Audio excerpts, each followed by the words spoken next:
રાજકોટના જન્માષ્ટમી લોકમેળાને લઈને તૈયારીઓ અંતિમ તબક્કામાં છે, ત્યારે રાજકોટ પોલીસ દ્વારા યોજાયેલી પ્રેસ કોન્ફરન્સમાં મેળાની સુરક્ષા અને રાઇડ્સની મંજૂરીને લઈને મહત્વની જાહેરાતો કરવામાં આવી હતી।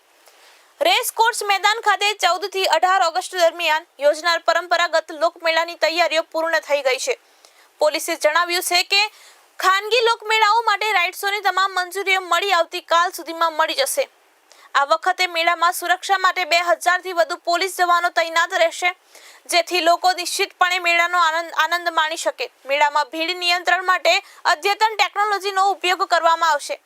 ક્રાઉડ મેનેજમેન્ટ માટે 6 ડ્રોન અને 16 વોચ ટાવરની વ્યવસ્થા કરવામાં આવી છે। આ ઉપરાંત ભીડને નિયંત્રણમાં રાખવા માટે 5 માર્ગો પર નો એન્ટ્રીની વ્યવસ્થા પણ કરવામાં આવી છે। આ આયોજનની અંદર આશરે 2000 જેટલા પોલીસ અધિકારી અને જવાનો જે છે એ આ બંદોબસ્ત કરશે। લોકોની સેફટી માટે થઈને, ક્રાઉડ મેનેજમેન્ટ માટે થઈને જરૂરી વ્યવસ્થાઓ કરવામાં આવી છે। ડ્રોન ટેકનોલોજીનો ઉપયોગ અને તે ઉપરાંત વહીવટી તંત્ર સાથે સંકલનમાં રહીને એઆઈ ટેકનોલોજીના ઉપયોગ દ્વારા ક્રાઉડ મેનેજમેન્ટ કરવા માટે થઈને આ વખતે પ્રયાસ હાથ ધરવામાં આવ્યા છે। ટોટલ 6 ડ્રોન છે અને 16 વોચ ટાવર પણ ઊભા કરવામાં આવ્યા છે કે જેના દ્વારા પણ સતત ક્રાઉડ મેનેજમેન્ટ માટે થઈને ધ્યાન રાખવામાં આવશે। હાલ આ મેળાના આયોજનને ધ્યાનમાં રાખીને જે મંજૂરીની જે પ્રક્રિયાઓ જે છે એ હાથ ધરવામાં આવી છે।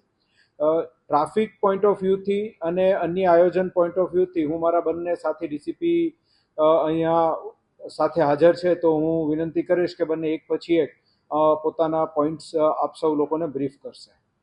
मैनेजमेंट के लिए व्हीकल्स के लिए नो एंट्री और नो पार्किंग जोन जाहिर किए गए हैं, जिसमें मेन जो रूट रहेगा वो है जिला पंचायत से बहुमाली भवन, पुलिस हेडक्वार्टर सर्कल, एनसीसी चौक, आम्रपाली अंडरब्रिज और उसके बाद ट्रैफिक शाखा से पुलिस हेडक्वार्टर सर्कल तक, सीआईडी ऑफिस से रूरल एसपी बंगला तक और सूरज अपार्टमेंट से लोक मेला मुख्य गेट तक।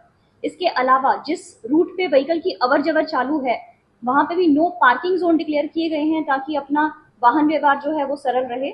उसमें रूट है चाणक्य बिल्डिंग से फूलछाप चौक, जिला पंचायत चौक। इसके अलावा विश्व चौक से एनसीसी चौक, यहाँ पे भी नो पार्किंग जोन डिक्लेयर किया गया है और बसेस के रूट को डाइवर्ट किया गया है, जिसमें रेस कोर्स पे कोई भी बसेस जो है वो अलाउड नहीं होगी। किशानपारा तक महिला अंडरब्रिज से कोई भी बस है आ नहीं सकती है, उसके लिए महिला अंडरब्रिज से हमने डाइवर्ट किया है टैगोर रोड तरफ। वहाँ से विरानी चौक, घेबर रोड से होते हुए एसटी बस स्टेशन तक बसेस जा सकती हैं। आ लोकमेला बंदोबस्तમાં ટ્રાફિક બંદોબસ્ત સિવાયના કુલ 665 પોલીસનો બંદોબસ્ત રાખવામાં આવેલ છે, જેમાં 1 ડીસીપી, 2 એસીપી, 10 પીઆઈ, 30 પીએસઆઈ અને અન્ય એસઆરપી, પોલીસ જવાન અને હોમગાર્ડ સામેલ છે। જાહેર જનતાને કોઈ તકલીફ ના પડે એના માટે હું અમુક અપીલ કરવા માંગુ છું। રેસકોર્સમાં ફનવર્લ્ડની બાજુમાં ગેટ નંબર 1ની પાસે પોલીસ કંટ્રોલ રૂમ બનાવવામાં આવેલ છે અને રમેશભાઈ પારેખ થિયેટરની બાજુમાં પણ પોલીસ કંટ્રોલ રૂમ બનાવવામાં આવેલ છે। જ્યારે પણ મેળામાં આવેલ જનતાને કોઈ પોલીસ મદદની જરૂરિયાત હોય તો પોલીસ કંટ્રોલ રૂમનો સંપર્ક કરે, ત્યાં રાઉન્ડ ધ ક્લોક પોલીસ હાજર રહેશે। આ સિવાય પોલીસ દ્વારા અનિચ્છનીય બનાવ ના બને એના માટે પણ અમુક વ્યવસ્થા કરવામાં આવેલ છે, જેમાં આખા બંદોબસ્તને કુલ 13 સેક્ટરમાં વિભાજિત કરવામાં આવેલ છે। એમાં પેટ્રોલિંગ ગોઠવવામાં આવેલ છે અને એના સિવાય 16 વોચ ટાવર પણ રાખવામાં આવેલ છે અને એના ઉપરથી મેળાની ગતિવિધિઓ પર વોચ રાખવામાં આવશે।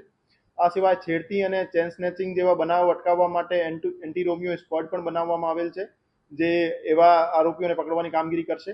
આ સિવાય ખિસ્સા કાતરુઓ અને મોબાઈલ ચોરી કરનાર માણસોને અસામાજિક તત્વો ઉપર વોચ રાખવા માટે અને એને પકડવા માટે પણ ટીમો લગાતાર પેટ્રોલિંગ કરશે। પૂરા ગ્રાઉન્ડમાં 76 સીસીટીવી કેમેરા પણ લગાવવામાં આવેલ છે અને એની લાઈવ સ્ટ્રીમિંગ પોલીસ કંટ્રોલ રૂમમાં થશે, એના ઉપરથી પણ અસામાજિક તત્વો પર વોચ રહેશે। અને હું અમુક અપીલ જનતાથી કરવા માંગુ છું કે ભીડભાડવાળી જગ્યા ઉપર પોતાનો કિંમતી સામાન જેમ કે ઘરેણા, એના પોકેટ, મોબાઈલ ઇત્યાદિ જે સાચવીને રાખે અને ખાસ તौर ઉપર પોતાની પાછળની પોકેટમાં ના રાખે, જેથી ચોરી કરવાની શક્યતાઓ અટકાવી શકાય।